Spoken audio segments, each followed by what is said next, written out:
पाकिस्तान में इंसानी हुकूक की खिलाफ वर्जियों, सहाफ़ियों के अगवा और ख़वातीन पर तशद्दुद के हवाले से अमरीकी अरकान कांग्रेस की जानिब से लिखा गया ख़त किसी एक पार्टी या फ़र्द की हिमायत में नहीं था, ऐसा कहना था रिपब्लिकन पार्टी के रुकन कांग्रेस जेम बैंक्स का। उन्होंने कहा, ख़त में इस बात पर जोर दिया गया है कि सदर जो बाइडन पाकिस्तान में मसाइल के हल के लिए अपना किरदार अदा करें।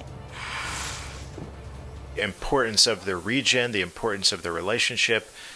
We have to work together, and while the relationship has ebbed and flowed in recent years, we need to repair it. I call on President Biden to do more to foster a healthier relationship with the leadership of Pakistan, no matter who the leader is of Pakistan. Find that they identify more with the Republican Party and candidates on the Republican side. They're voting for Republicans because of our pro-family values, our values supporting the hard-working men and women of this country, which includes many people of the Muslim faith who go to work every day and work hard and understand that for our economy.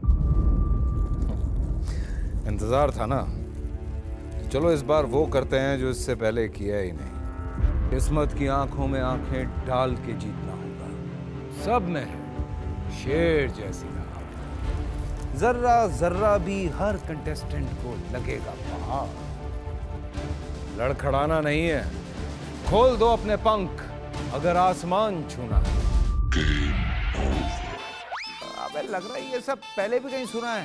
Entertainment की guarantee जनाब, क्योंकि यहाँ खेलोगे कूदोगे तो बनोगे नवाब। खुश रहो पाकिस्तान। खुश रहो पाकिस्तान, बुध और जुमेरात शाम 7 बजे सिर्फ बोल एंटरटेनमेंट पर। सब्सक्राइब करें और बेल दबाएं ताकि कोई खबर रह न जाए।